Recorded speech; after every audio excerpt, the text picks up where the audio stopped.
Hello Patan. આપણા પાટણમાં અમદાવાદ માણેક ચોકનો test લઈને આવી ગયું છે હવે આપણું સેન્ડવિચ બાઈટ. કહેવાય છે ને કે સેન્ડવિચ એકદમ ક્રિસ્પી અને સ્પાઇસી હોવી જોઈએ. દરેક બાઈટમાં તમને ઘર જેવો સ્વાદ આપતી હોવી જોઈએ. આપણું સેન્ડવિચ બાઈટ હવે એ જ લઈને આવી ગયું છે. અને આપણે એમના ત્યાં પાઇનેપલ આઈસ્ક્રીમ વિથ સેન્ડવિચનો જે ટેસ્ટ કર્યો છે ને, એકદમ લાજવાબ. એમને ઉપરથી જે ચીઝ નાખીને આપ્યું છે ને, સાચે જ કહું છું, ખાવામાં તો એકદમ ટેસ્ટી છે, પણ સાથે સાથે ખવડાવવાનો ભાવ પણ યશવીબેનનો એટલો બેસ્ટ છે.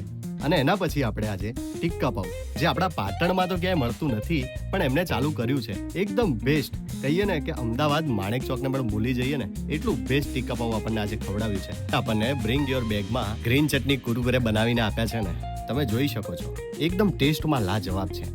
આજે તો સાચે જ અમદાવાદ માણેક ચોકમાં બેઠા હોઈએ ને એટલો બેસ્ટ ટેસ્ટ છે. હવે આપણા પાટણમાં આ બધું મળે છે, તો તમે ક્યારે પહોંચો છો? આજે જ પહોંચી જાઓ આપણા સેન્ડવિચ બાઈટમાં, જે આવેલું છે કેસર ગ્રીન કોમ્પ્લેક્સ, સુદામા ચોકડી, દુકાન નંબર 37, પાટણમાં. અને આવા જ અવનવા વિડીયો માટે આપણા આઈડીને ફોલો અવશ્ય કરી લેજો.